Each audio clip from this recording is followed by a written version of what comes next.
আল্লাহর হাবিবের রওজা শরীফ দেখে আমি সহ্য করতে পারি না রে আবু বকর, বিদায় দাও, আমি চলে যাব। চলে গেলেন নবীর পাগল। সিরিয়ার দামেস্কে যাওয়ার পরে কিছুদিন পরে নবীজি স্বপ্ন দেখায়, কিরে বেলাল, এটা কেমন জুলুম, কতদিন হলো তোমার কণ্ঠের আজান শুনি না। বেলাল রে, তোর কি মন চায় না আমি নবীর জিয়ারতে আসতে? বেলাল আয়, আমি নবীর জিয়ারতে আয় রে বেলাল আয়, কতদিন হলো তোমার কণ্ঠের আজান শুনি না। স্বপ্ন যখন নবীজি দেখাইছে, এ মুসলমান, হযরতে বেলাল সুদূর সিরিয়ার দামেস্ক থেকে পাগলের মতো দৌড়াইলেন, পাগলের মতো ছুটে আসলেন। যখন মদিনাতে আসলেন তখন তাহাজ্জুদের সময় চলতেছিল। তাহাজ্জুদের সময় চলার সময় হযরত বেলাল রাদিয়াল্লাহু আনহু কাঠের জালি দিয়ে তখন রওজা শরীফ ঘিরে রাখা ছিল। ওই জালির পাশে বসে বসে জালির সঙ্গে মাথা ঠেকাইয়া নবীর পাগল বসে বসে গুনগুন গুনগুন করে কাঁদে আর বলে, হুজুর, আপনি আসতে বলেছিলেন, গোলাম এসে হাজির হয়েছে। নবী গো, আজান দিতে বলেছেন, আমি আজান দিলে আপনি আগে নামাজ আসতেন, এখন আজান দিলে কি নবী আপনি নামাজে আসবেন? হুজুর, এখন আজান দিলে কি আপনি নবী নামাজে আসবেন?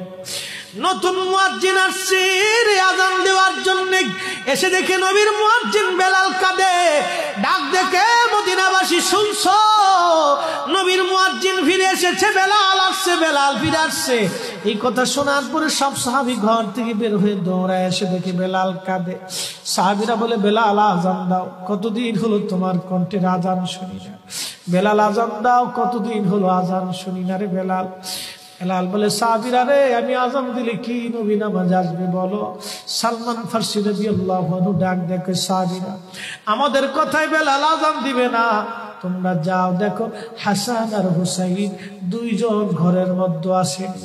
ইমাম হাসান হুসাইন রাদিয়াল্লাহু আনহুমা যদি বলে তাহলে বেলাল অবশ্যই আজান দিবে। সালমান ফারসির পরামর্শে সাহাবীরা দৌড়ায় গেলেন। বর্তমান 7 নম্বর গেট বাবুস সালাম বরাবর একটা মসজিদ আছে, মসজিদে আলী। এটাই ছিল হযরত ফাতেমা রাদিয়াল্লাহু আনহার বাড়ি। এই বাড়িতে দৌড়ে যাওয়ার পরে ইমাম হাসান হুসাইন রাদিয়াল্লাহু আনহুমা দুইজনকে নিয়ে আসা হলো। দুইজনকে নিয়ে আসার পরে হযরত ইমাম হাসানকে দেখতে আমার নবীর মতো দেখা যাইতো, চেহারাটা রাসূল করিমের চেহারার মতো ছিল। নাতি দৌহিত্র নানার চেহারা পেয়েছিলেন, ইমাম হুসাইনও নানার সুরত পেয়েছিলেন।